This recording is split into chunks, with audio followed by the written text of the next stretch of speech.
Okay, it's that time. It's that time. Good morning, and God bless. Let me just let me get this right. I truly appreciate you guys for tuning in at the moment. Hold on, give me 1 second. I forgot my water. Hold on. Hold on.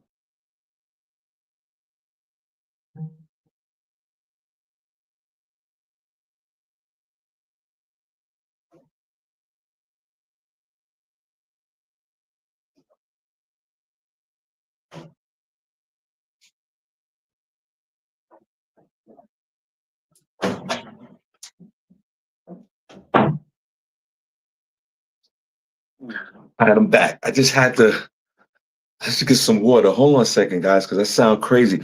Sound like I smoke 14 packs of Newports right now. Hold on a second. Hold on. And the funny thing is, I've been up for a couple of hours, so this is not morning voice, but let's get this thing started. Good morning. Like my mother always say, thank God for Jesus. We are here. We are in the building right now. It is a Toxic Talk Thursday. Welcome, guys. Shawn Harvey Morning Show featuring the Wake Up Team. It is Thursday, June the 12th, 2025. Welcome to the Shawn Harvey Morning Show featuring the Wake Up Team. Only place on earth where you get your morning started right. You already know what it is. Chat room is wide open, or you can call in. The number's 570-982-6950. Please like, share, follow, and subscribe to the Shawn Harvey Morning Show featuring the Wake Up Team. Almost 10 years running, and we truly, my jacket mess up.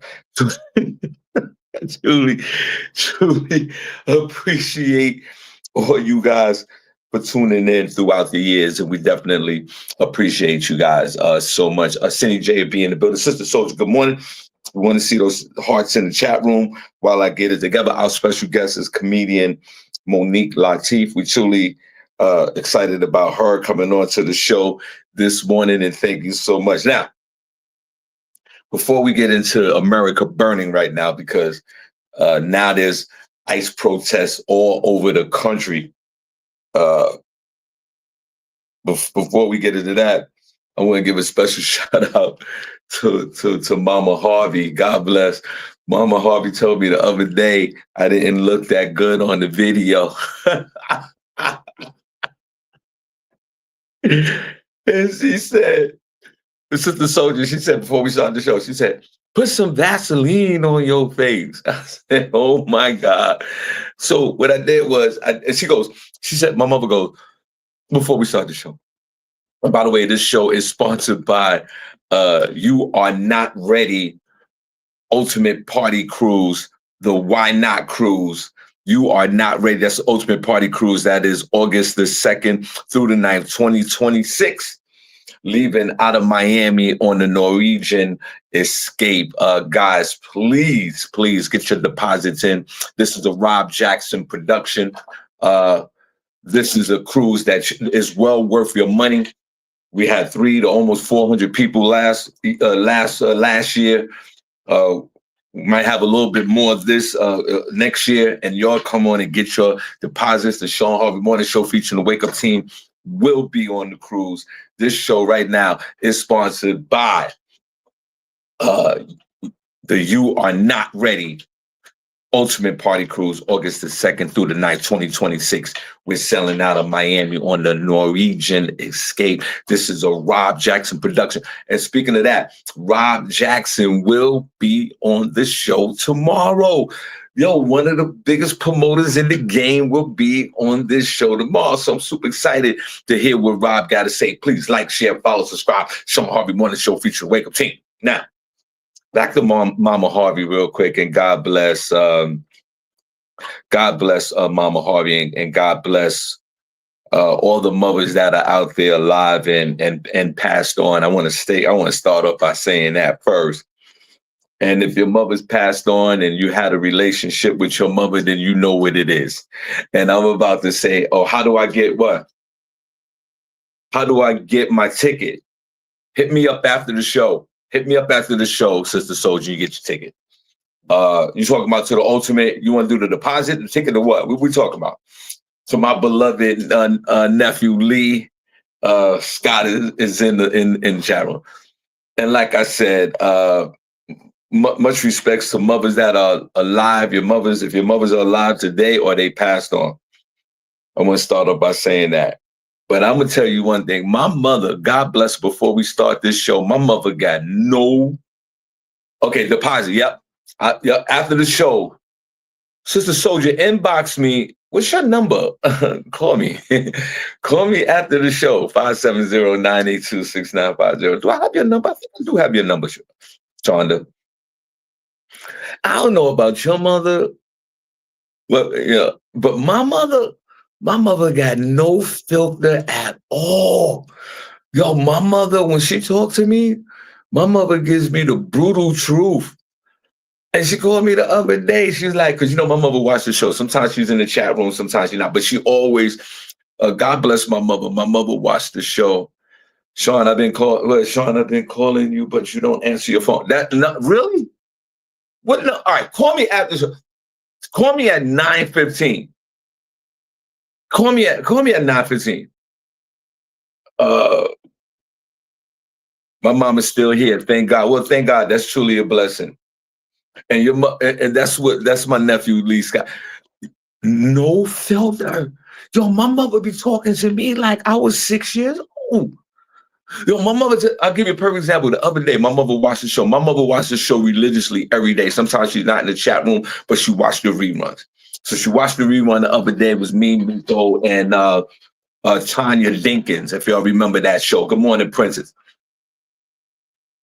And like I said, if your mothers are here, or if they passed on, and if you have a relationship with your mother, you know where I'm going with this.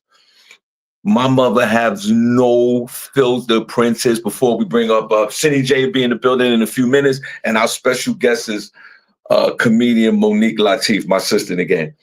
My mother gonna hit me up the other day after the show when we had Tina Dinkins on the show, which I thought was a great interview. And she called me. She was like, the show was good. The show was great. Really liked the show. You need to fix your face, though. There's something wrong with your face. You look real tired. Put some Vaseline on your face. Miss Miko looks so good. You look tired. I want you to put some Vaseline on your face. You look good in pictures, but you don't look good in video. I was like, damn. And God has blessed me. I talk to my mother like 4 or 5 times a day. She was going in. I said, Mom, I look like an uncle now. No, put some Vaseline on your face. My mother's the type, even if I whoop my mother right now, she'll look at me, she'll say something really weird. Like, did you brush your teeth today? Now, if you remember the relationships that you had with your mother, if your mother, God bless her, passed away, and you had that type of relationship with your mother, out of control. She go, Miss Miko, she looks so good. Her skin look clear. Why your skin can't look like Miss Miko? I'll tell you why. She talks to me like that. You ain't getting enough sleep running around in these streets. You like, but Miss Miko, you can't compare me to Miss Miko. I need Miss Miko's face. What are you talking about? So guess what I did? Because she said, you need to put some Vaseline. If you ain't got no Vaseline, put some cocoa butter, put something on your face. So before the show this morning, I've been in the bedroom. I got slathering tons of Vaseline on my face. And my wife is like, what are you doing? I say, I don't know, man. I got to put some.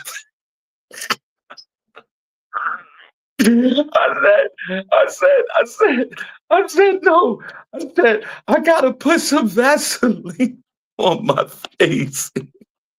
Yo, my mother went in on me. I can't believe how she did that. With no filter. I'm like, Mom, calm down. She said, something you ain't doing to your skin. She said, Miss Miko, she look good. You look tired. Put more Vaseline. SennyJ, don't you know I took a whole handful of Vaseline and I threw it right on my face. I told my mother, I listen, SennyJ, Miss Miko, these are beautiful young ladies. I'm a 60-year-old man. How am I supposed to look? Yo, Cindy, my mother went in on me the other day. She's like, wash your face. Cindy, my question to you is this before we start the show. And I asked this question to everyone in the chat room. If you have your mother, or if your mother has passed away, God bless, if you had this type of relationship. Cindy, before we get into any proper introductions, Cindy, have your mother it has no filter with conversations with you? My mother sat there and my mother will tell me what's on her mind about me immediately. She said, Cindy, I don't know if you heard, she said, you look tired the other day. Put some Vaseline on your face. Right. But Cindy, have your mother ever talked to you like that? Did she say,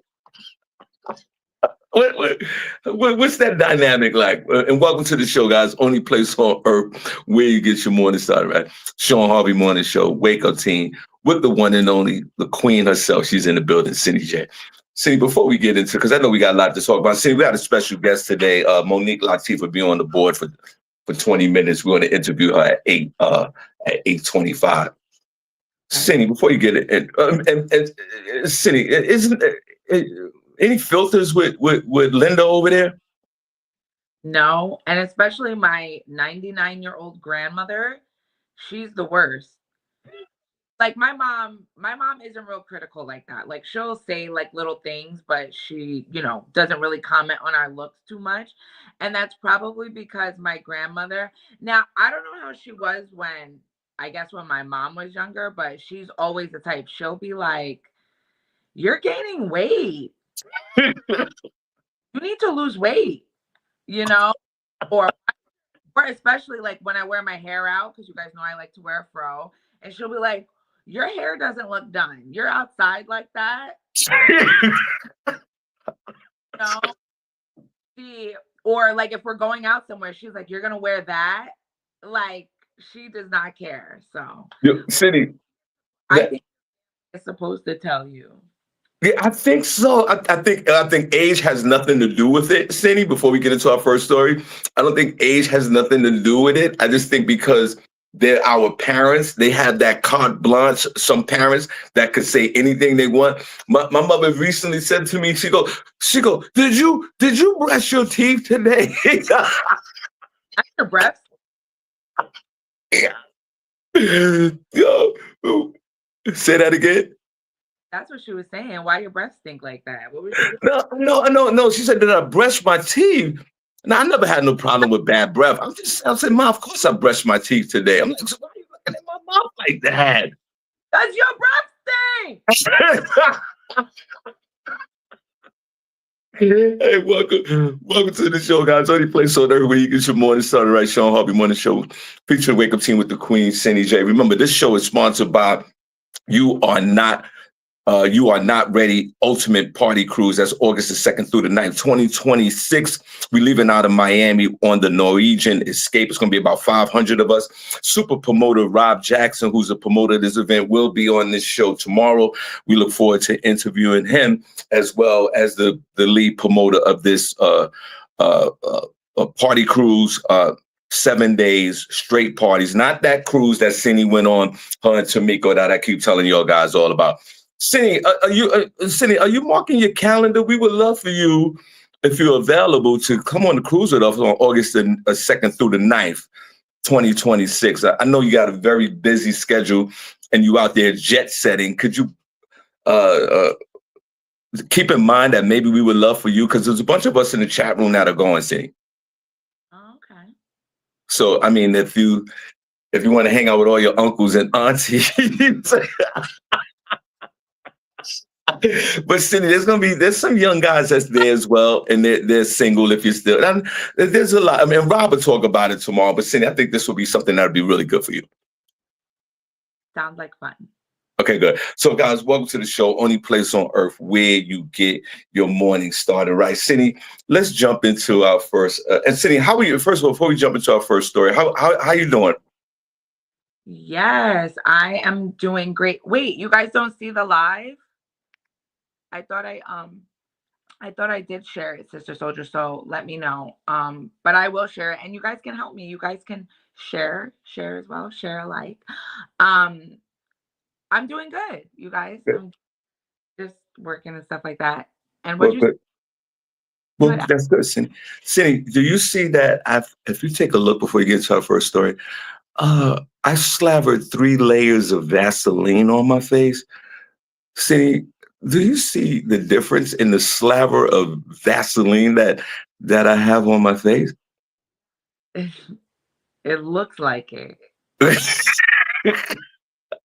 I want to go take, like that's not the answer. If she said you look tired, you don't go put Vaseline on your face. That's No, not the tiredness.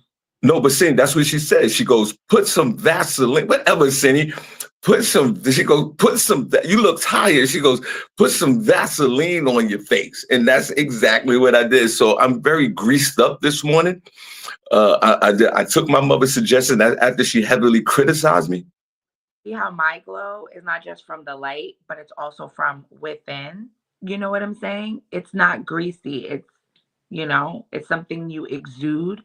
So maybe you just need to work on that a little bit. And Cindy, really, really, you gonna throw shots at me like that? Have you forgotten that I am literally 50,000 years old?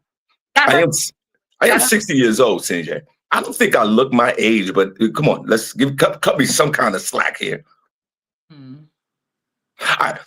Welcome to the show, and welcome because Cindy's over there glowing from the inside and out. Let's give her a round of applause for that. This is the first time this chick has glowed since she was 6 years old. Let's clap. I know you lying. I know you're lying. Guys, welcome to the show. Any place on earth where you get your morning started, right? SennyJ is on deck. Cindy, what do you got for us, man? And our special guest this morning is the one and only, super hilarious, my good friend, my sis, Monique Latise. Go ahead, Cindy. Yes. In my first story that I have, actually, this is actually a sad story. Ananda Lewis, which it actually like really surprised me. If you guys are familiar with the back in the day MTV, what was that, like the early 2000s? I want to say like even before that, early 90s. Ananda Lewis, she was an MTV VJ and host of shows like Total Request Live and Hot Zone. She actually just died at the age of 52 from stage 4 breast cancer. Her sister, Lakshmi Emery, had posted a Facebook post about her, and that's released.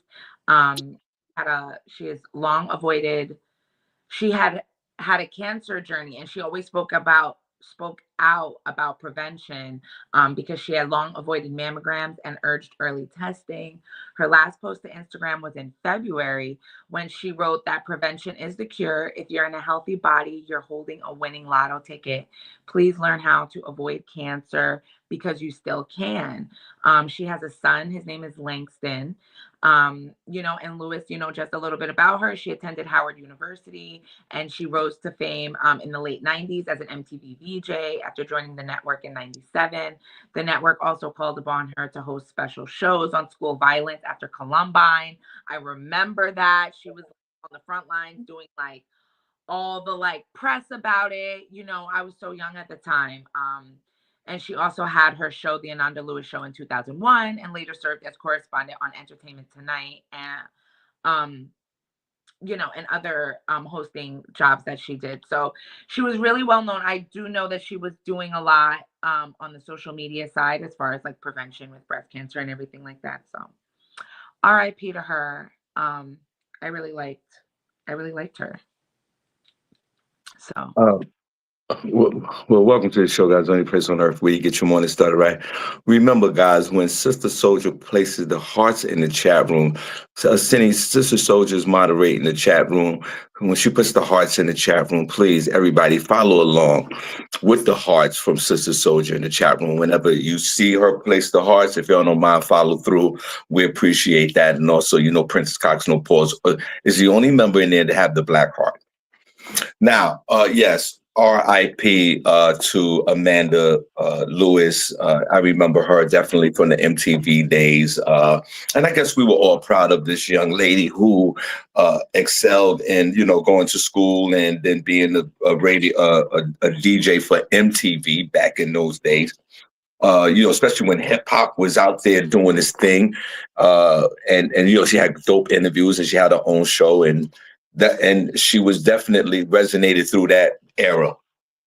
And it's sad that on a Toxic Talk Thursday that this is a woman who's passed away that has a young child, and our condolences go out to the Lewis family and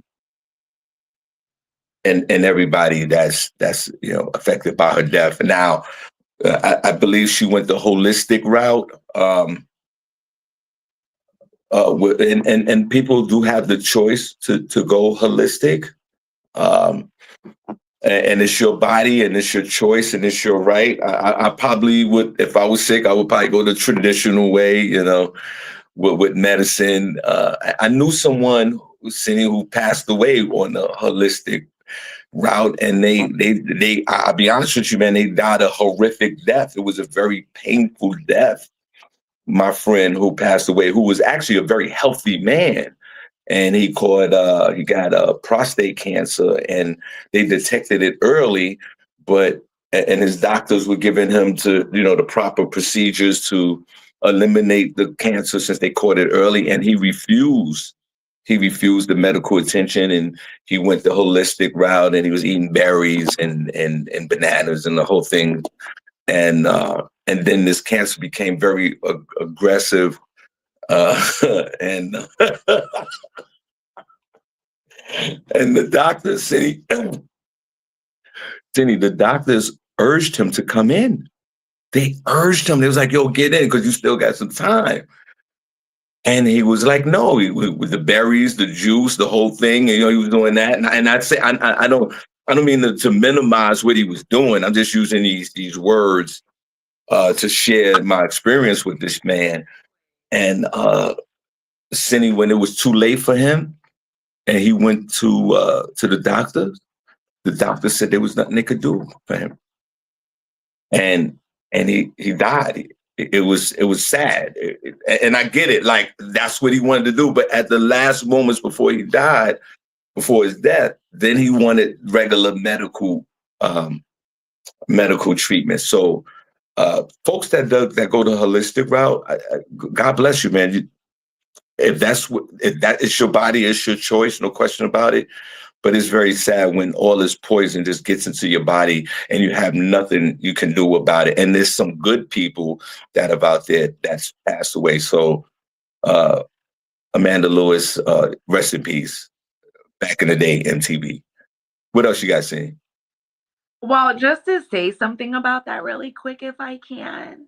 I think what a lot of people need to realize with taking a holistic approach is that a lot of the time, it's not when you find out that you have something like that, and it's not so much just like the berries and the juicing, it's the sugar in your body that the cancer is feeding off of. And a lot of people don't understand that your diet, by that time that you find out that you have something like that, the reason why your body responds well to holistic things is because it's a constant thing that you've been doing.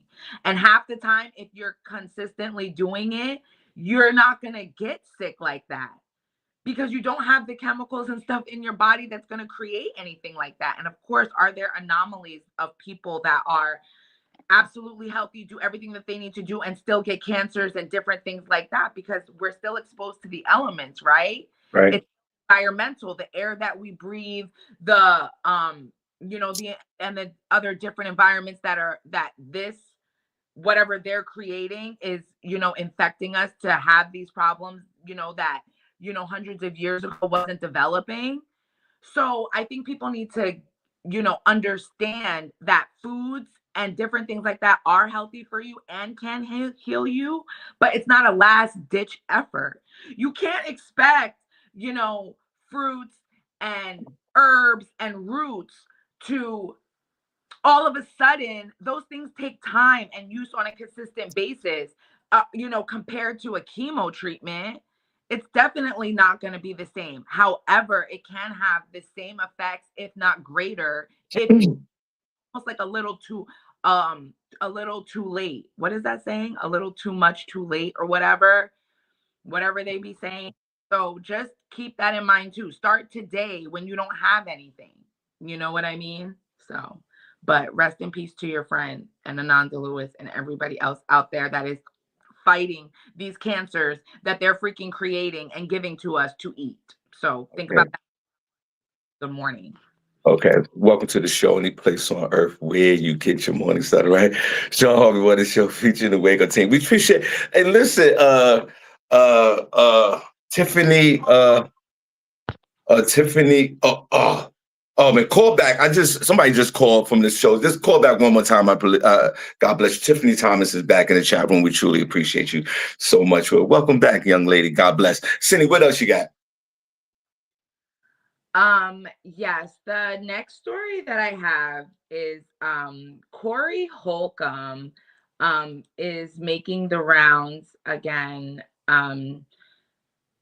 talking about Sierra, and it raises the question, is are women, do men have their women under control? I'm trying to find the story. I'm getting all these pop-ups. Hold on with me 1 second. Hold on a second. Go ahead, keep talking. Sierra, I guess Jim Jones was doing, basically, you guys, I'm going to give you my report of it.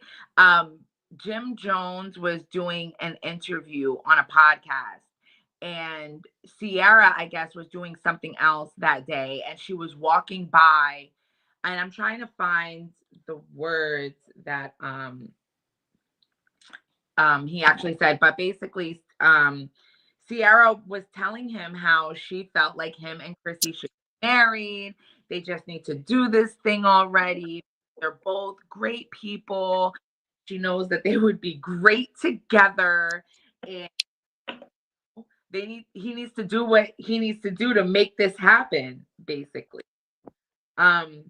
Corey Holcomb did not take he didn't like that, and he basically went off and said that Russell needs to keep his wife under control, because she shouldn't be going around telling other grown men what they need to be doing. I'm gonna find the word that he said really quick. So what do you think?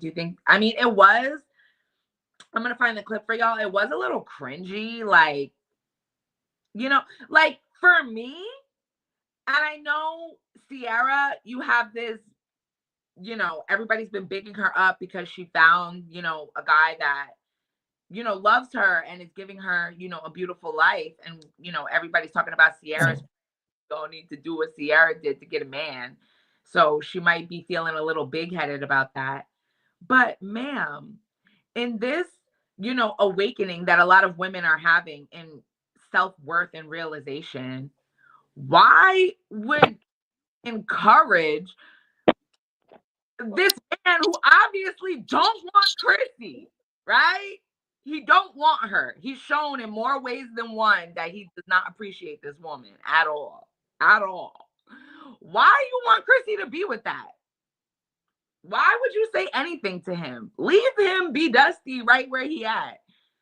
Don't be encouraging a man who obviously doesn't want to rise to the occasion to pick up one of our good sisters who's obviously down bad because she's still with him in his dusty braids after she publicly humiliated herself 20 years ago. And he still hasn't married you.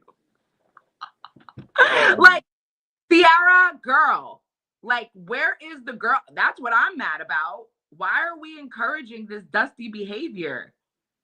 No, I reject that. But as far as, do you think she overstepped? Do you think that as a husband, you wouldn't want your wife giving another man instruction to marry somebody? Like, how do you feel about that, Shawn? What? How do I feel? How do I feel about another my woman giving instructions to another man? Yeah, like basically being like, you should marry her. You need to step up, do what's right, make an honest woman out of her after all these years. Come Wait, on. a lot of people say that. They've been hold on, these folks been together for 20 years and not married. Yeah, like, when did Love and Hip Hop first start out? Like, how? Wait, who's the two people again? Jim Jones and Chrissy. Oh, Jim Jones and Chris. Hey, listen, guys. Good morning, guys. Welcome to the show. Any place on earth where you get your morning started right. Uh, thank you so much. And we were talking about mothers that have no filter. We'll get back to that in a minute. Now, Cindy, they've been together for 20 years. You do have these relationships, some extreme relationships that's been together for a long amount of time.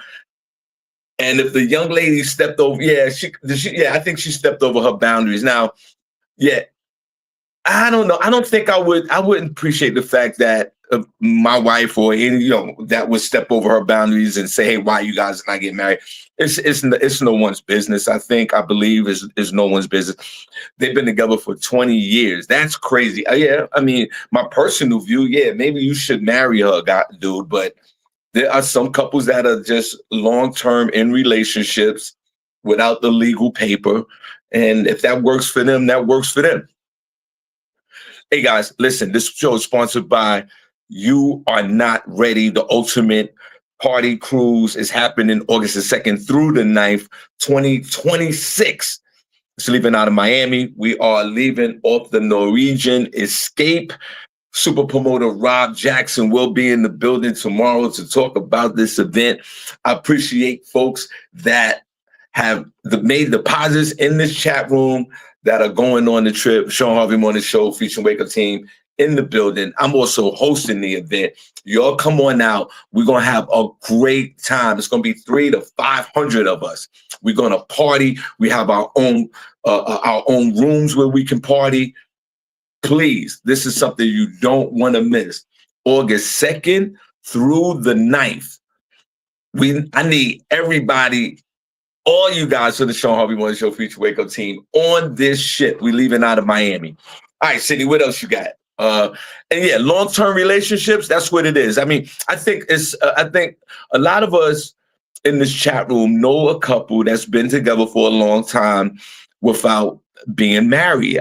I'm not going to bet my life on it, but I think it's a bunch of us that know couples that are in this situation right now.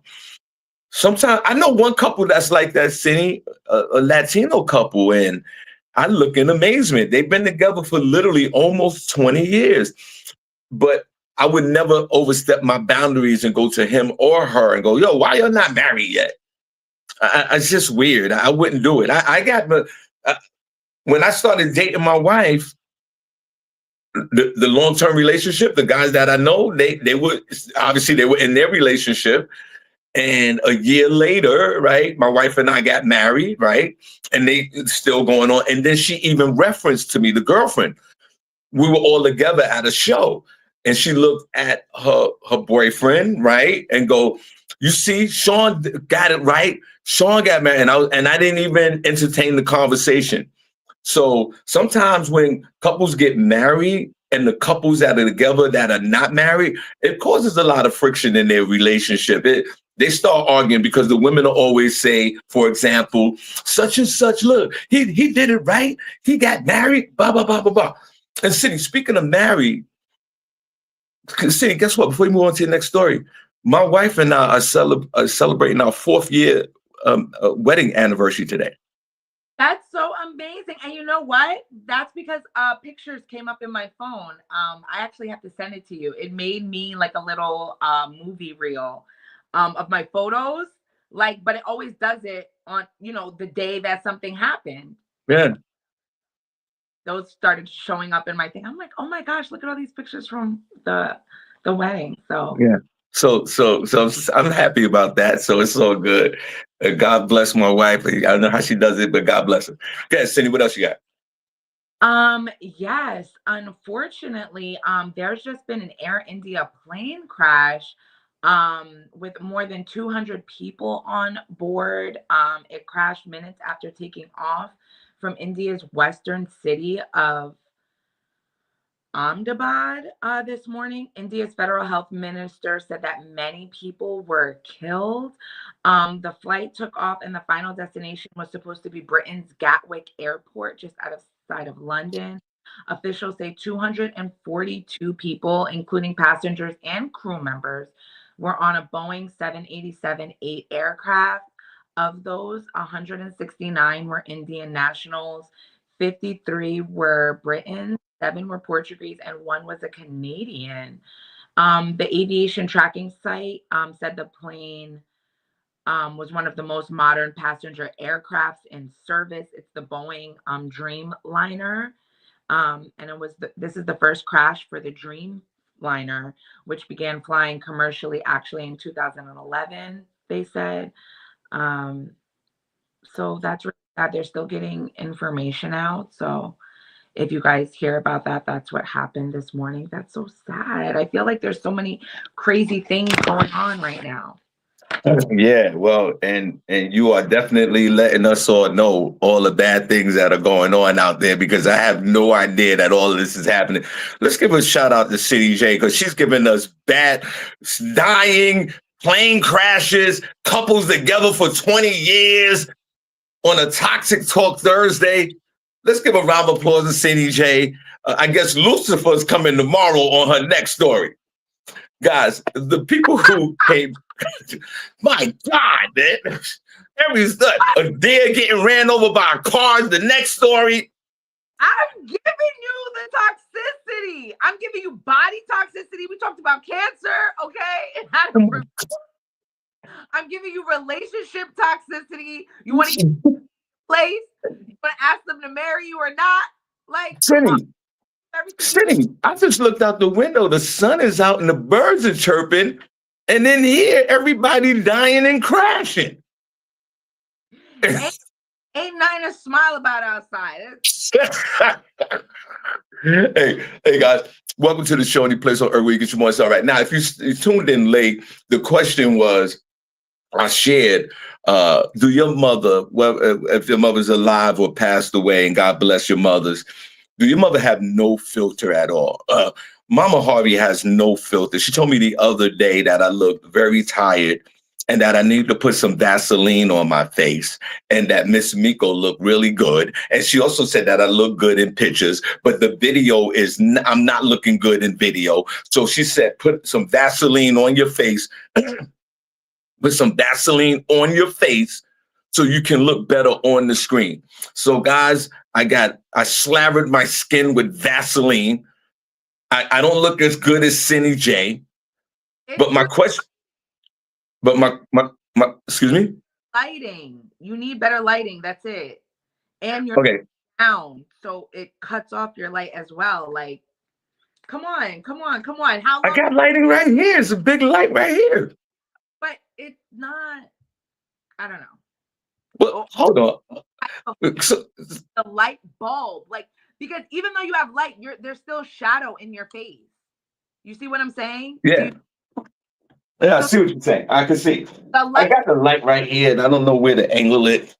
There goes big ass light right here. Maybe I should put it behind me. I don't know. But front of you.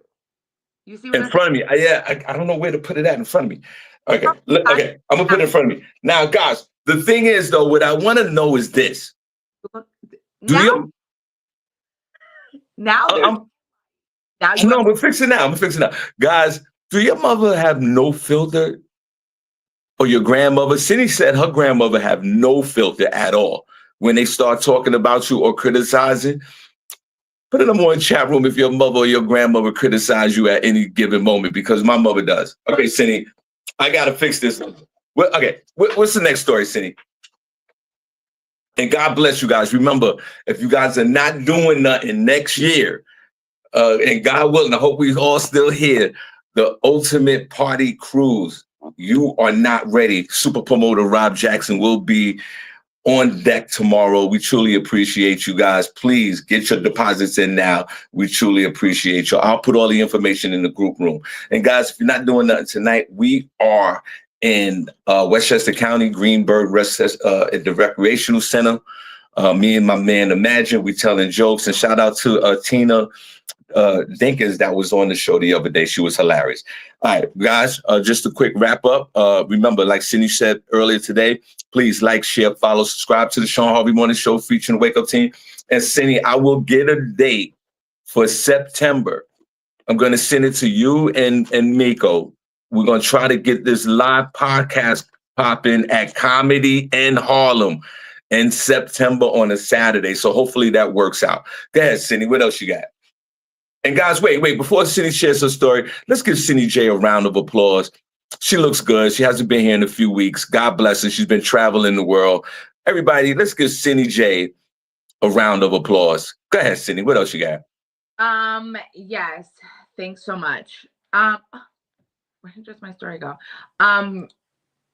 Newsom and Trump are going to court over the protests and against the ICE raids that are now spreading. I don't know if you guys have been talking about this lately, but U.S. District Judge Charles Breyer will hear Governor Gavin Newsom's motion for a temporary restraining order that would limit the activities of the 4,000 National Guard members that Trump has deployed and 700 to protecting federal buildings in a small area of downtown where most of the protests have been taking place. The military's mission in recent days has been expanded to, under order of the president, to include protection of immigration and customs enforcement officers conducting raids prompted by Trump's directive to find immigrants living in the U.S. without legal status. The sweeps have fueled 6 days of protests, resulting in hundreds of arrests across LA and demonstrations and rallies that are now spreading across the nation. Newsom has decried the military intervention as an illegal waste of resources and is asking the court to block the troops' participation in law enforcement activities. He ultimately wants the Guard returned to state control and Trump's actions declared illegal. He said, if I didn't act quickly on that, LA would be burning to the ground. Oh, I'm sorry. Trump said, if I didn't act quickly on that, LA would be burning to the ground right now. He said that at a recent event at the JFK Center for Performing Arts. State and local leaders have disputed Trump's claim, saying that this decision has only provoked the unrest and likening the president's actions to authoritarian regimes. So that is the latest. I think they're going to court today for the motion that was filed. So we're going to see how that unfolds, which a lot of different things that I've been reading have said that he doesn't really have the legal right to deploy the National Guard because that's still under the state control. He's his own acting president of his state. But Governor Newsom and Trump haven't liked each other since his first go round. So he just wants to stick it to him. Trump keeps saying he's gonna have him arrested. Like, on what grounds, bro? But whatever. That's the update on that. If y'all care about that, I know a lot of Black people are like, we sitting this one out or whatever, but do we really get to sit anything out? You know what I'm saying? Again, So all right, well, guys, welcome to the show again. I say this 16,000 times. Shout out to everyone in the chat room. Cindy, a lot of our legends are back in the chat room. Shawn J Music, I see you in the chat room, and God bless. And thank you so much for tuning in. Thank you so much. Okay, so hey, Shauna, what's going on, girl? How's that? Who else is in that chat room, Cindy? What? Can you see the chat room? Angela Hansford, thank you so much. We see you tonight, I guess. Thank you. the riots, the ICE riots that started in Los Angeles, California, which has now sort of spread as like the measles across the country in different cities throughout the United States. Donald Trump gonna have to get the whole military out to each and every city that's starting to protest now. And Cindy, down here in Bethlehem yesterday, I was going to the store. I was driving down the south side of Bethlehem, and on this popular corner, why they have my Latino friends out there with posters saying F ICE, F Trump, blah, blah, blah, right?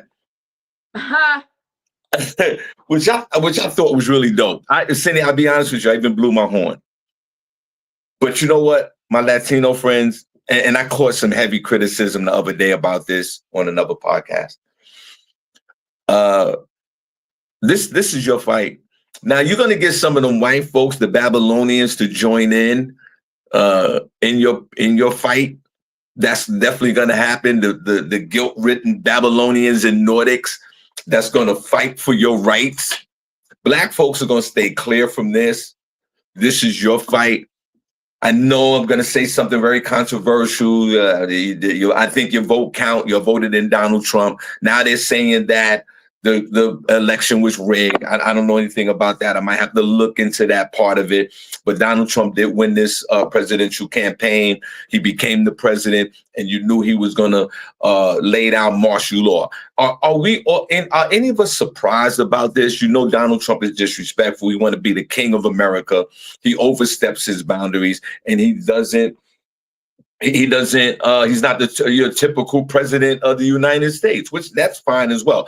But he's totally disrespecting Gavin Newsom, the president the governor of California, who these governors will request when they need the National Guard or they need the military. That's a request. Usually the president of the United States, Donald Trump, just sent troops into California. And Gavin Newsom and the mayor of Los Angeles didn't even want him. It was like, I think we could deal with this, but he brought him. He brought the troops there anyway, saying that he stopped the city from burning down. I don't know if Los Angeles would have burnt down, but this ICE problem has hit a boiling point. And now they're doing raids all over the countries at factories, snatching illegal citizens. And this has become a hot mess. But you know what? SennyJ, I'm going to sit on the sidelines with my popcorn and I'm going to watch play-by-play action. But Black folks, I'm sorry to say this, but I have to keep it real. Stay away from this one. This is not your fight. But what does that even mean? What you mean? What does that mean? What does that mean when we say don't do anything? That means don't go out and protest. At the end of the day, right? If you want to look at it as, in terms that people can relate to, it's like when people are arguing, right? And what do they always say? Instead of you guys attacking each other, right? You should be attacking the problem. It's always going to be a matter of oppression on a certain racial group. 2 years ago, it was Asians. Then, it's always going to be Black people. If they can find a way to deport us, believe me, we'd be out of here. But because they shipped us in here, now they don't know how to create the problem that they started years ago. But don't worry, they're doing enough with poverty and all that other stuff and us killing each other, right? They're doing enough with that already. That now we're making immigrants aren't specific to Mexicans. You understand that? There's all type. It's just about racism. It's just about going into these communities, these children that everybody cares about so much that now are running around with no parents. Parents are running out of graduation, leaving kids standing there, leaving them susceptible to being trafficked illegally for the use of we all know who the pedophiles are who are pumping out this stuff that everybody want to keep talking about. And then we as people feel good about saying, yeah, let's turn a blind eye to that due to politics that are rigged regardless. Like, you really think that having Kamala in presidency was going to stop or give anything to you. All you're doing is just getting a slower death where it's not in your face. Well, I think because the Democratic Party is in your face, because they shouldn't have had Joe Biden up there anyway. And then, at the end, let's just give them Kamala and say that that's why we didn't win when they didn't give her a fair shake in the beginning. It's irregardless of that. Let me stop you. And be happy and say, oh yeah, I'm gonna sit it out. Yeah, let kids get trafficked. Let people that are working to do the things the right way, because there are people who have the immigrant status that their appointments are getting canceled. They've been. The media doesn't talk about that. Yeah, you're right. Now, on the back of that and champion that is wrong. All right, no, I hear what you're saying, but my whole thing is this. Yeah, I do hear what you're saying. I hear everything you're saying. I hear everything you're saying, but I think I'm not going to bet my life on it, guys. But I think if Kamala Harris was president of the United States, I don't think she'd be rounding up all the illegals the way that Donald Trump is and exiting them out the country.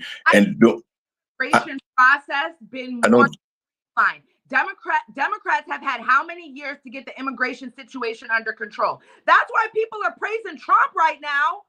Because Democrats have been playing in y'all faces. If they cared so much about the immigrant situation, why haven't they streamlined the process in all these years? They're still not doing what they need to do. But because they actually see Trump fake acting like he's doing something just because he's going out there causing chaos. Because in those raids that they did, they only rounded up 44 people. You're doing ICE raids to get out the supposed millions of illegal aliens we have. You only rounded up 44 people, and that's why LA is burning right now. All right. Well, listen. This is the times that we live in today. That man is commander in chief. And listen, I agree with everything you're saying. I understand the fact that the Democrats had years and years to. That you're saying, talking about, you voted for them. It has nothing to do with voting.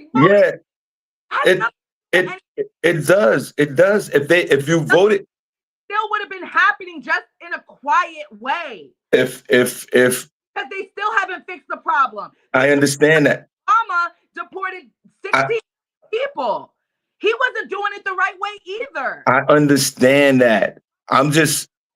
If it's blue, it's right. No, I'm not saying that. I'm not saying they're all playing in our face. I'm not saying that. I'm saying this. If Donald Trump wasn't president of the United States right now, a lot of this wouldn't be happening. I'm telling you, it really wouldn't be happening. A lot of this, the race wars, the immigration situation, it wouldn't be happening. I'm telling you, Donald Trump came up in there. And the sad part about it, we wouldn't have race wars if Biden was president, so people just stop being racist when there's a Democrat. No, there's going to be racism. I'm talking about this whole immigration situation with the racism. The whole thing is this. It wouldn't have happened the way it's happening if Donald Trump wasn't president of the United States. That's all I'm saying. Well, how about this? Maybe it should be happening. Maybe this is how it's supposed to happen. Maybe people need to get activated. That's what needs to happen. Instead of it idly going by, maybe this is what this country needs. And instead of people saying, it's Mexicans, let's not deal with it. No, we all need to get in. This is the time and do what you need to do. It doesn't catalyst is just move. No, I disagree. I kind of disagree. I kind of disagree with that. You understand? Want us to wait another 4 years and vote blue, right? Yeah, we gotta vote blue. We gotta vote Donald Trump out of there. But I just think that it's all going the wrong way. Now, you talked about being activated and you talking about this is what it should be. But unfortunately, there's a lot of hardworking folks that are here that are illegals that are now, because the Latino people voted for Donald Trump. Now, a lot of their relatives are being shipped out because they forgot that a lot of their relatives were illegal in the first place. So again, a lot of that has to do within the Latino community. community. That's why they're going through this. If they would have never voted for Donald Trump, I don't think all of this would have happened the way that is happening, the way that they are throwing people out of the country, the way that. How would you like to see it happen? I want, how I would like to see it happen? If you are an illegal citizen of the United States of America, but you are a hardworking person and you're not committing any crimes, I think there should be a pathway right to citizenship. I think that they should just be citizens of the United States. Listen, the Europeans came over here. We already know the history books. They came over here with no problem. The people from the war-torn Ukraine, they come over here an asylum that we say nobody says nothing about that. They're in this country right now. So my whole thing is, yes, if it was up to me, I would give some of these people a pathway to citizenship, because it's only a small fraction of these people that are illegals. It's only like 1%. This country has 300 to 400 million people in it. We're talking about just a million people, a few million people. I don't understand the fact that we got to zero in on these illegal folks when they should give them a pathway to citizenship, especially if their kids are here. You see how he's trying to take away the birthright rights and he wants everybody out the country. No, then if everybody got to go out the country, then Donald Trump's grandfathers and all his family members and all the people that were here, they should all leave the country. The real people that should be here are the Indian folks from back in the day. They should really be the only ones here. But go ahead, Cindy, what else you got before we get out of here? Power on. Anything else? It's 8:57. Oh, okay. Guys, we truly appreciate you guys. I don't know what happened to Monique. We'll reschedule for her. I'll call her to make sure she's okay. But put a number 1 in the chat room if you enjoyed the show today. Put a number 2 if you did. There go Monique right there. Oh my God. Where is she? Wait, hold on. I can't. Oh, I have to go though. Can you hear me?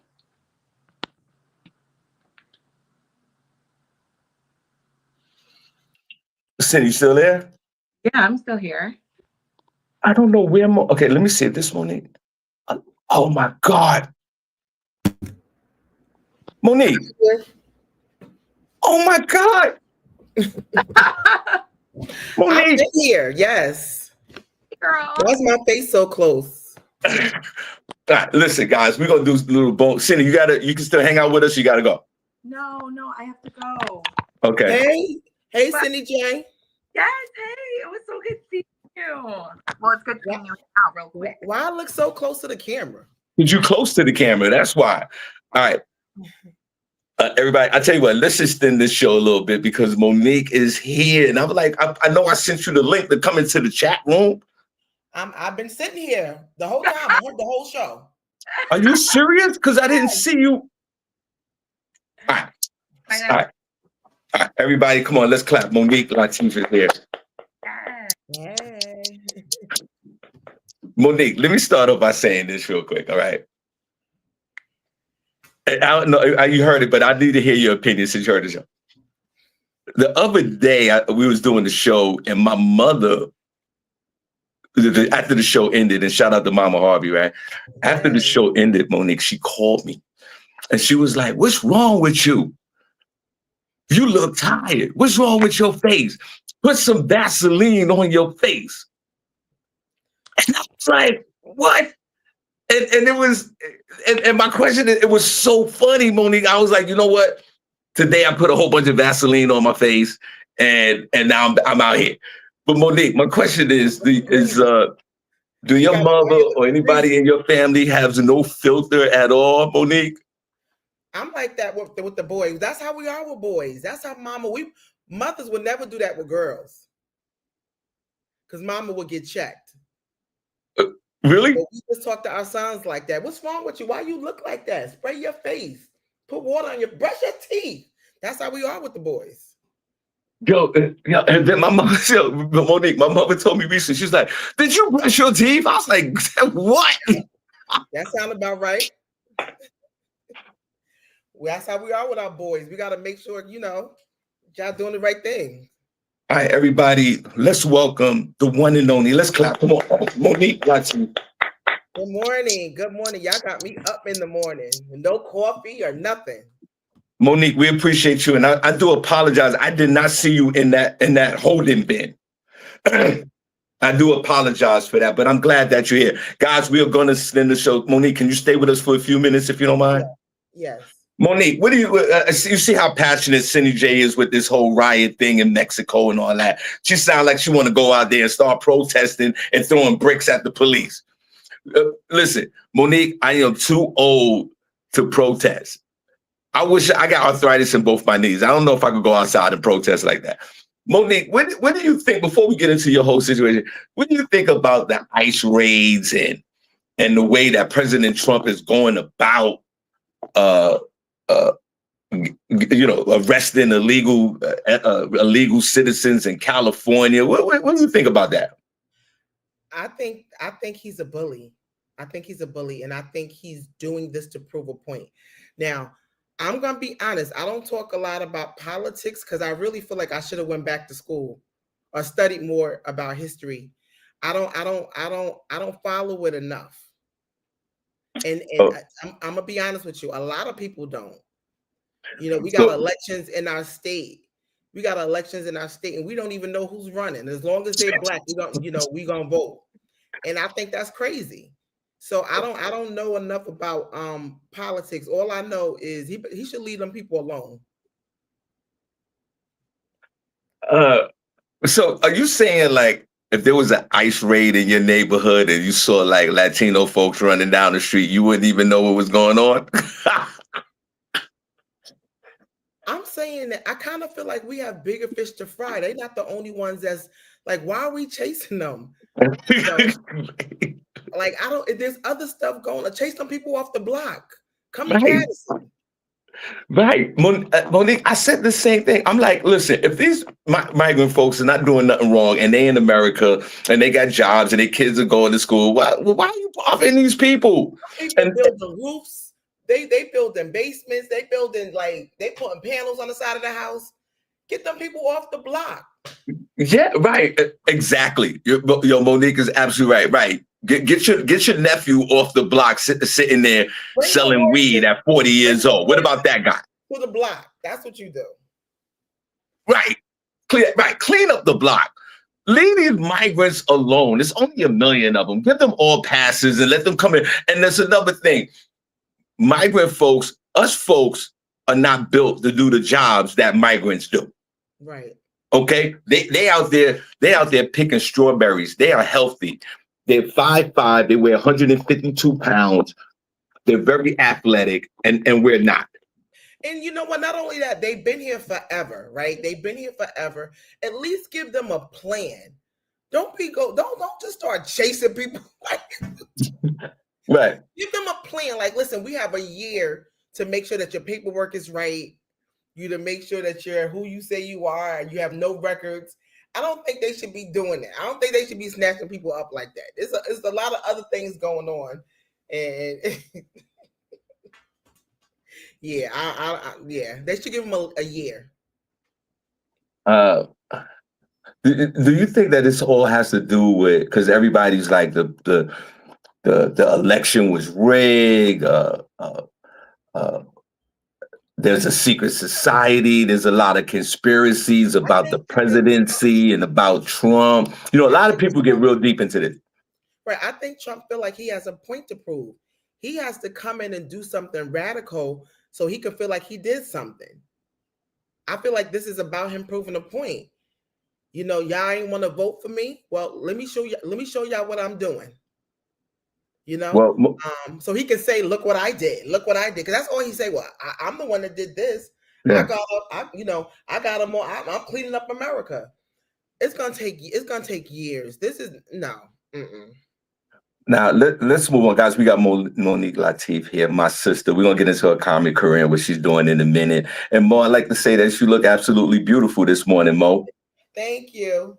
I got my coffee, but Mo, I stopped drinking coffee again.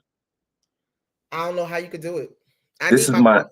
this is my 4th day without coffee. I went 93 days without coffee. But you look like you shake. You look like you need some coffee though. You look like you could use a cup of coffee. I know. Mo, let's Yeah. move on to the Diddy trial. There's a lot going on with Diddy. They charging him with racketeering, sex trafficking, and a I whole haven't heard slew of nothing other about the charges. racketeering now. All I'm hearing about is the freak offs. All I'm hearing about is him freaking off and jerking off. I'm not hearing nothing about the racketeering. I don't understand why we're spending so much time with his sexual life. Like we know, even if they let him out, we're gonna know more about this man's sexual life than we do anything else. He's a freak. I mean, I don't know what else to say. Monique, if you was on the jury right now, and guys, we got Monique Latise here, man, a super hilarious comedian. You know, I love you to death. We're gonna get into that in a minute. Mo, if you was on the jury, right, which way are you going? Are you going guilty or not guilty right now? I would need to hear some racketeering evidence. I would need to hear more about him, more about, less about baby oil, less about the freak offs, less about him spread, rubbing cum all over his chest. I don't want to hear that. I would be Mo, yelling next, because come on. We spending too much time on that. Everybody knew he was a freak. This ain't nothing new. Mo, let me tell you something. If I was on the jury right now, this is a not guilty charge. I want Puffy out of there right now. I see a bunch of disgruntled people that want to get paid, that want to bring him down. And don't get me wrong, you're right. Puff's a freak. He's a drug addict. He's a control fiend. He's a narcissist. He's out of his mind. He's probably not a great person to be around. But for him to spend 20 years in jail for racketeering charges, I don't see it. Yeah, I want to know what the racketeering charge. I haven't heard anything about that. What is that? And if you let Puffy out, right?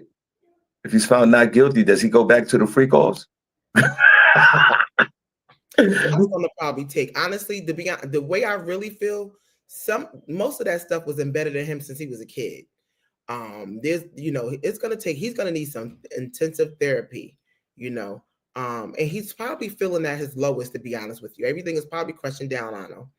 So I would love to see, I would love to follow just his journey. There's gonna be probably a documentary on it. The freak offs of Diddy, the real story. Right. About Well, Shawn Puffy Combs, guys, put a number 1 in the chat room if you ever been involved in your own personal freak off in your adult life. Monique, give me 17 number 1s. Guys, put a number 1 in the chat room if you ever been around your own personal freak off. I plead the fifth. Whatever that freak off could be in your head. That's all I'm saying. Put a number 1 chat room if you ever was involved in a freak off. Guys, we got the one and only my sis in the game, Monique Latise. If you've never seen her perform, she is hilarious. She is what's so funny, Mo? That question. I'm answering the question. Oh, have you been involved in your own personal freak off? In the chat, guys, put in the chat room when was the last time you had your own personal freak off? Oh no, you saying when the last time? It's been years. It's been My wife and I had a freak off this morning. We just used olive oil. Okay. That's why you look a little nervous, like you just pulled out. Okay. All right. Mo, welcome to the show. God bless you. Mo, guys, once again, let's give a round of applause to my good friend, my sis Monique Latise in the building right now. Mo, when did you start this comedy journey? Tell us about when you made the decision that you wanted to do stand-up. It took me a while. I wanted to be an entertainer. I wanted to be a rapper when I was a kid and a dancer. I was into music. I knew I wanted to be in entertainment, but comedy was the last thing I wanted to do. Right. And it was about 15 years ago that someone, put it in my ear, and I fought it. I didn't want no parts of it. I ain't want it, but it stuck in my brain and just wouldn't let me go. And I said, all right, I'm gonna give it a try because it wouldn't get off my brain. So I gave it a try, and it just been pulling me closer ever since. Well, I'm glad that happened. What happened to me, I used to be the snapper in the lunchroom when I was in school. I used to snap on everybody, and I was like the funniest dude in the barber shop when I used to have hair back in the day. And the dude that used to cut my hair was a comedian, and he said to me, "Yo, come to this bar where we do comedy once a week." And I said, "You know what? I'm not doing that. I'm good." And then he asked me again. And then I said, "You know what? I'm gonna go over there and try it out." And it was at the St. Nick's pub right across the street from where Comedy in Harlem is located now. Ooh. And I went up there and I got on the mic, Mo, and I said to the crowd, "I don't have nothing to say." That was the first thing I said. And everybody started laughing. I was like, "Are you serious right now?" Yeah. And then I came out here. I was like, I'm a comedian now. And Mo, I went back the next week and tried to joke, and they all yelled me off the stage. Wow. See? Now, Mo, in doing stand-up, people think stand-up is easy. It is not. Not at all. We ain't gonna get into the grind part of that. But Mo, when was that first time like you got on stage and that bomb happened? When was that first time? I could tell you mine. Why, if you're thinking about it, I could tell you mine. Yeah. I brought my whole family to the BB King's theater in Times Square, and I didn't even have no jokes. And my cousin put me on the show. He was the promoter. He put you on that night? He put you on that day? No, he put me on the show. I saw a flyer, and my cousin was the promoter. He didn't know I was doing stand-up. I was just doing stand-up for a month. I didn't even know what I was doing. Mm-hmm. And I called him up, and I'm like, "Yo, cuz, I'm a comedian, man. Put me on the show." Mo, don't you know he put me on the show? Yeah. He put my picture on the flyer. Mo, I had no jokes. I had nothing. Rick Michaels was the host. And they had this whole big lineup. Tony Roberts was the closing act, and I went up first. I brought the people from my neighborhood. My mom's was there, the people from my job.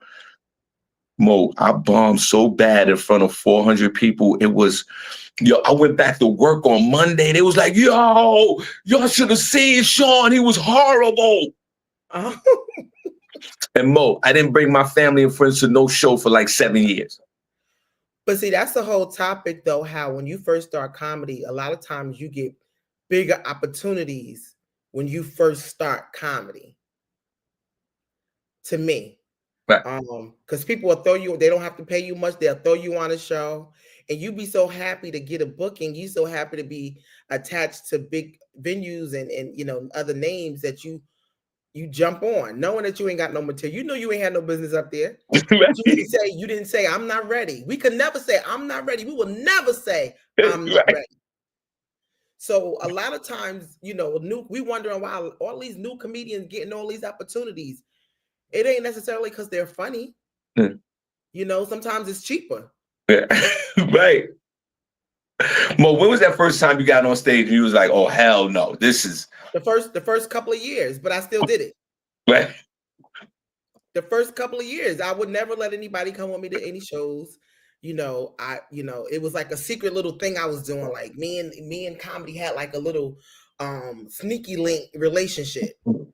I would never let anybody come with me. My cousin would come with me once in a while, but it was something private that I did on my own because every show was like torturing because I had to learn, it was just in my brain to do it, but I had to learn the techniques. I always loved people. So I always had that. Right. I always had a love in a positive demeanor towards crowds. And that comes from my love of hip hop and my love of dancing and performing. But comedy is a whole nother beast. Comedy is technical. Comedy is a rhythm. Yeah. Comedy is a order. So it took me years to learn that. It took me some bumps and bruises. But the funny thing about me is that I kept getting booked. I kept getting booked. And then one of my good friends, Shawn Harvey, called me one day. Wow. And Shawn said, "Listen, I rock with you. I'm gonna always book you. You know, I love when you co-host at the Fernwood with me. Yeah. But you got to start writing material. Right. What are you talking about up there? Yeah. And you know, he said that people are gonna always watch what you say because you're captivating, you're fascinating, but you got to follow that up with something. And I was hurt, not because of what he said. I was hurt because I wasn't a writer at the time, and I was trying to figure out, how do I take what he said and do it so I can have this package and I can get booked and feel confident about my bookings. And it took me a while. So I actually learned how to write material backwards. Gotcha. You know, I would say something on stage, and if you laugh real hard, I go home and write it down. All right. They like when I talk about, they liked when I talked about my son in prison. So that's gonna be part of my set. They like when I talk about my grandkids. So that's gonna be part of my set. So that's how I started writing my material. I would say things. And then depending on how the crowd reacts, I will write that down. And then that's part of my material. Well, guys, you hear that, right? That was part of what she did. And she's talking about me, of course. She's talking about Shawn Harvey and another person. I'm like, who are you talking about? Yeah. It's weird with comedy. And guys, welcome to the show. We're going to extend the show a little bit because Monique Latise is here. And I do apologize to you, Monique. I did not see you really. I did not see you sitting in that studio, but I'm glad that you're here. Yeah. Monique, let me ask you this question because this is a valid question for a comedian, guys. And when did you know you was funny? When did you know you was funny? And I asked that question here, and I give you an example for me. I did a show. Marlon Randolph was the host of this particular show, and one of the book acts had to leave early, so they had to go on before, they had to go on and do another show. And I went on after that book act. And when I went on after that book act, I was just as funny as the book act. Mm. And this happened in Jersey City, and I'll never forget it. And the comedian before me ripped the room. I went up there and I ripped the room. And I got off the stage and I said to myself, I belong. I belong. That was my defining moment because I felt like you, in a sense, I felt inadequate. Like, what am I doing here? Why am I doing this? What's going on? I'm bombing all over the place. But when it all came full circle that particular night, that I followed that comedian and I got off the stage and everybody gave me a pound and the people were laughing and I felt so good about myself. That was that defining moment. Mo, what was that defining moment in your career when you was like, you know what? I belong here. Okay, so that's a good question. I thankfully, I started my career doing private gigs. So I was doing all private gigs for 10 years. Fernwood was probably the only secular show that I was really doing. And maybe a couple of shows with Cool Mike Ski. Shout out to Cool Mike Ski. So that was my taste of comedy. But so I was the moment, so I started in 2010. I did a show, I never forget this night. I did a show in 2017. And it was a woman's show, a group out of Jersey City, a bunch of women that get together and they do major big events, and it's all women, and it's like a sorority out in Jersey City. And they booked me to do a little comedy. And I remember as my set was winding down, I mean, they were cheering through the whole set. I can barely get through the set. They were like cheering and supporting. So at the end of my set, the screaming and the cheers blew my mind. I could not believe their reaction. Like, they were screaming, "We love you, don't go, give her more time. She's amazing." And someone caught it on tape. And that moment, it was 2017. I said, I'm going to leave my job. I don't want to do anything else. I don't want to do anything else. This is it. This is it. And it was, let me tell you something. It was scary for me. And it's still scary because I didn't know, there was I had no one to call or no one to say, "Hey, I'm leaving my job. Put me on tour.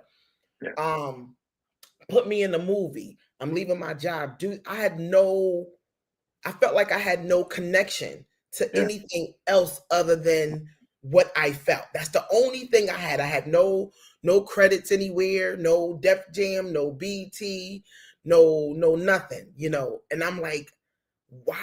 I was so mad at myself for feeling this way. I'm like, why would I risk what I've worked hard for something that I feel in the moment? I was pissed. Yeah, gotcha. You know, we all come to those crossroads with comedy, especially with Monique and I, who actually this is what we do. We do stand up. And it is scary in the beginning, but once you land on your feet and you start working, next thing you know, these blessings all of a sudden start coming your way. Mo, the next one, relationships and stand up. I've been doing stand up for 21 years. I've been through a bunch of relationships. So you mean relationships with people in stand up or out of stand up? Out of stand up. Okay. We get to that part in a minute. Relationships with a comedian or entertainer is tough. It really is. It really is tough. You got to know going in what this person is doing for a living and know that it's a different from the norm, the regular 9 to 5, no disrespect. Because comedy could take you all over the world, all over the country. You're out every other night of the week, and you're sort of living in this subculture world. God bless. I have a wife that understands what I'm doing, accepts what I'm doing, and know what it is. But this could be extreme turbulence for someone that's in a relationship that don't know what it is. And it could be DJs, singers, comedians. Monique, have you ever had challenges in relationships in doing stand-up? No, because honestly, I kind of feel like, okay, so when I first started doing comedy, I always had a boyfriend. When I first got into comedy, always had a boat. And what drove them away is because I became a prison mom while I was doing comedy. Oh, okay. And if anyone knows about being a prison mom, that's a whole nother mindset. So I don't think it was the comedy, because I feel like comedy makes me a happier woman. So I don't know what man that wouldn't want their woman to be happy and excited and looking good and feeling good. I don't want anybody in my life that don't appreciate that. Right. You know, I could never date anyone that's like, where you going? You going now? No. Right, exactly. I can never. Right, you are absolutely right. We just can't do it. And that a couple of my relationships fell because of that. It was just like, yo, what are you doing?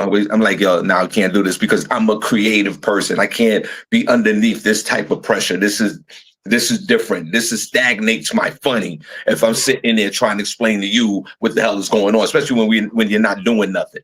Right. Monique. I need somebody to be part of the team. I like a smart man, a man that helps me put it together. A man that helps you put it together, Mo? As far as like adding value to what I'm doing. Right. Yeah.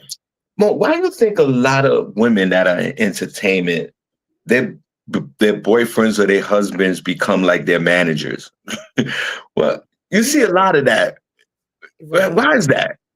That's because even like you think about correction officers, right?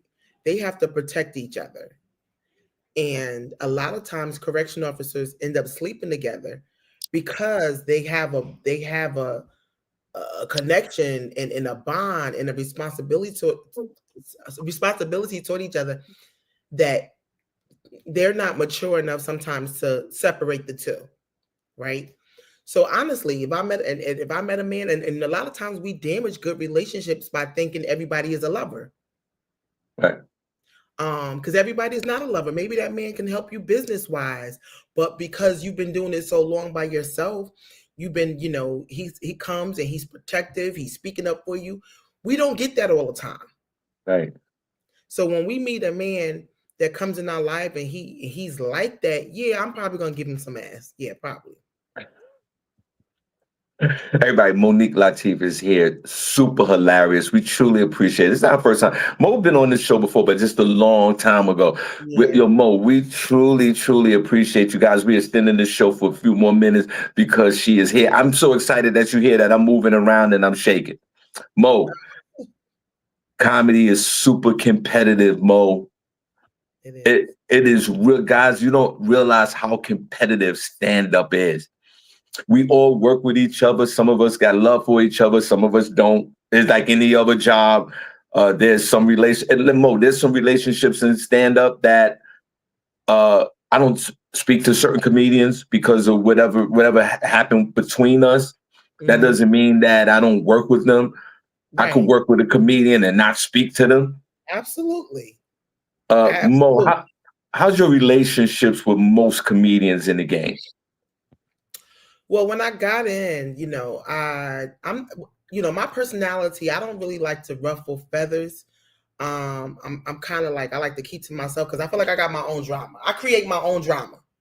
Right, So I try to limit the drama around me. So I don't practice habits of talking about people. I don't judge people's comedy. I right, don't kick people's back in. There's principles that I just don't do as a woman, as a person. Has right, nothing to do with comedy. It's right, just who I am. I'm not messy. I don't call people and talk about them. And or if I talk about somebody is something I can have a conversation with you about. I can right. call you and say, hey, that picture that you sent me look crazy. Can we get Yeah, another picture? I'm not gonna call somebody else and be like, yo, Shawn sent this crazy looking picture. No, I'm not gonna do that. I've never been like that. So when I started having problems, I would say probably about 3 years ago, to my knowledge, because I'm pretty sure there's always talk. I never I like I'm an only child, and I know that people always chit chat. I get it. I ain't worried about chit chat. Um, but when I about 3 years ago, things started to shift a little bit, and it was uncomfortable in the beginning. It was like, oh my God, I'm gonna see this person at the show, and there's an issue. Oh my God.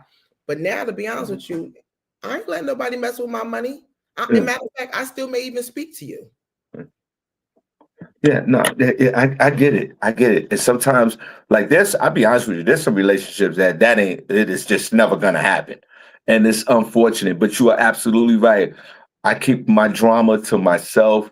I just go out there and work. And sometimes, and Mo can attest to this, sometimes, and it's with at any workplace, sometimes you have an underlying animosity with people. People, they see you, excelling in the game, or people got love for them, and you see other comedians on the sidelines and they feel they're hating and it's just facts. Right. Or you didn't book them. Why don't you book me? You never booked me. You said this. You're stealing my joke. I've been told recently that I stole someone's joke, a tagline, and I'm like, I got too much material to steal somebody's tagline. Like, no. Right. Mm-mm. Mo, for me, we're both in the business of comedy, throughout the day, we're trying to get booked, we're getting booked, we're negotiating. There's a lot going on with what we're doing with stand up. But for me, Mo, being on that stage for those few minutes is like really my sanctuary with the funny, because once you step off the stage, then we're back into the business of comedy. Mo, when you get on that stage and you get into your thing, are you at peace? Are you in your sanctuary? Like, how do you feel, Mo, when you on stage So and you giving them the business? there's been out of body experiences for me. I've been on stage where I literally feel my body just floating through the room, and I'm a ham.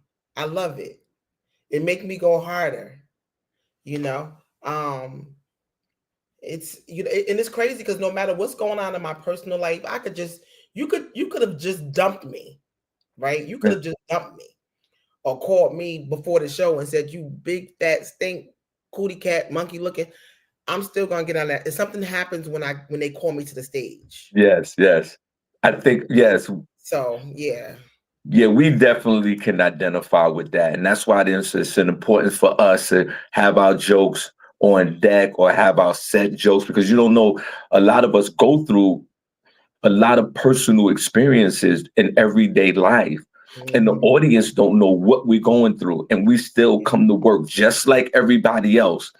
You don't know what I could be going through throughout the day, but when I go on stage, I have to put that to the side, and I get into those jokes because that is my sanctuary. And of course, when I get off the stage, life happens, of course. Right. So that's the one thing that Mo and I are truly, truly blessed for. Mo, let's clap for Monique. Let's clap. Mo, thanks for getting up early and hanging out with us. Mo, where could my folks follow you? And Mo, and that's another thing. Mo put on her Facebook page that she was on the Shawn Harvey show, and everybody was congratulating her like she was on the Steve Harvey show. And me and Mo talked about that for a minute yesterday, right, Mo? Yeah, because I was like, not to downplay the Shawn Harvey show, because the Shawn Harvey show is amazing. You've been rocking for years now. You're consistent. You love what you do. You got a great team. And I'm always excited to be able to come to this platform and share my life, my journey as a comedian. But the way they was congratulating me, like I was going to be on the Breakfast Club, like I was going to be on Hot 97. Like, I'm like, and I felt bad, but you know what? A lot of that is me, especially within the last 3 years. I've been getting a lot of congratulations, and I don't even know how to respond, because in my mind, I left my job to do something, right? Yeah. And God has blessed me to do it. So to me, it's just like, if I was at work, it's just like, I don't think I'm doing anything that's extra. I'm working just like anybody else. Yes. Whether I was working at the supermarket, the credit union, comedy. So when people say congratulations, I almost feel like, well, what are y'all congratulating me for? But I had to say to myself this year that, social media gives people the illusion that you're doing better than you are. Right. And it can be delusional. Social media can be delusional because they see you posting flyers, they see you doing this, they see you doing that, and they're like, oh. And to me, in my mind, I'm just trying to do what I love. Yeah. That's nothing more, nothing less. And Mo, that's exactly what you're doing, and we appreciate you. And I love you so much from the moment you walked through the door in the comedy game until today. Like, we've been friends, and I have so much respect for you and so much love for you. I'm just really like your relationship is a type of relationship that I cherish in the game, and I truly, truly appreciate it. And I love when we work together. I love when you're out there doing your thing, and I'm for sure you feel the same way about me. But it's just, this is true unconditional love that we both have for each other in the game and this journey that we're in together. Yeah. And it's needed. It's needed. Like, no strings attached. Even if we don't book each other for years, there's no comedy love. A lot of people base their relationships based off of how many times you book. I book you because you're funny. Yeah. No, it don't have nothing to do with the friendship. It don't have nothing to do with how much I like you. I set shows up in my head, and that's why.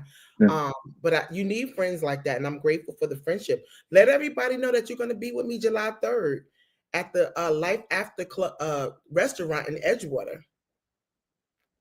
I'm going to be with Mo at in Edgewater, New Jersey on July the 3rd.